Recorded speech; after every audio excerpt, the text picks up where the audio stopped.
کہ ہر رمضان میں ہمارے پاس ملک بھر سے سفیروں کی ایک بڑی تعداد حاضر ہوتی ہے۔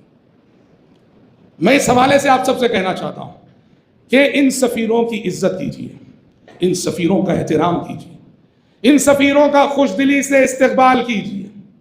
یہ سینکڑوں ہزاروں میل کی مسافت طے کر کے آتے ہیں، یہ اپنے لیے نہیں آتے ہیں، بیوی بچوں کو چھوڑ کے آتے ہیں۔ افسوس ہوتا ہے جب ہم انہیں دیکھتے ہیں دھتکارے ہوئے، اور دھتکارنے والے کوئی نہیں ہمارے اپنے ہوتے ہیں۔ ان کے لیے کہیں پیشاب کو جانا مشکل ہوتا ہے، اس کے لیے بھی ترساتے ہیں۔ گھر چھوڑ کے آئے ہیں، بچوں کو چھوڑ کے آئے ہیں، سینکڑوں ہزاروں میل سے آئے ہیں، اپنے لیے نہیں، یہ ان مدرسوں کے لیے آئے ہیں کہ جو مدرسے اگر نہ ہو تو یہ ممبر و محراب ویران ہو جائیں گے۔ یاد رکھنا، ان ممبر و محراب پہ کھڑے ہونے والے، خطبہ دینے والے، نماز پڑھانے والے، امامت کرنے والے، یہ وہی سپاہی ہیں جو انہی مدرسوں سے تیار ہو کے آتے ہیں۔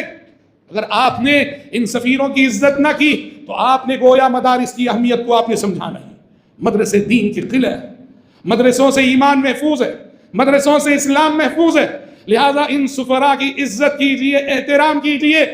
ہم مانتے ہیں کہ ان میں اکا دکا دو چار دھوکے باز بھی آ جاتے ہیں، بے ایمان بھی آ جاتے ہیں، لیکن دو چار کی غلطی کی سزا سب کو مت دیجیے، تحقیق کیجیے، اور تحقیق کرنے کے بعد جو ایماندار ہیں ان کا ساتھ دیجیے، خوب مدد کیجیے، ان کو کسی بھی طرح کی اذیت مت دیجیے، تکلیف نہ دیجیے۔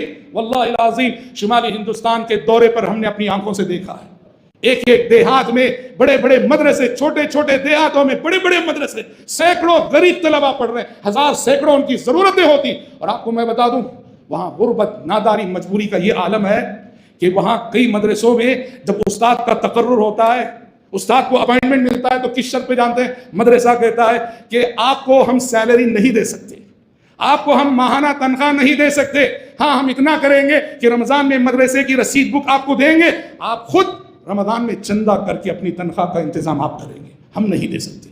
اس شرط پر اساتذہ کا تقرر ہوتا ہے، یاد رکھنا۔ اور ایسے میں ہم ان کو دھتکاریں، بدسلوکی کریں؟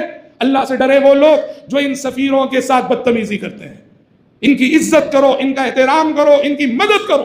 ارے مدد کرو نہ کرو، کم سے کم انسانیت سے پیش آ جاؤ، بس ہے، اخلاق سے پیش آ جاؤ، بس ہے۔ بہت تکلیف ہوتی ہے جب ہم ان سفیروں کو اذیتوں میں مبتلا اور تکلیفوں میں مبتلا دیکھتے ہیں۔ ان کی عزت کرو، ان کا احترام کرو، ہمارے مدارس زندہ رہیں گے اور مدارس اچھے چلیں گے۔ رب العزت سے دعا ہے کہ پروردگار عالم مجھ کہنے والے کو اور آپ سبھی سننے والوں کو اس ماہ مبارک میں اللہ عبادات میں بھی زیادہ سے زیادہ آگے بڑھنے کی توفیق عطا فرمائے، اور خدمت بھی زیادہ سے زیادہ کرنے کی توفیق عطا فرمائے۔ اللہم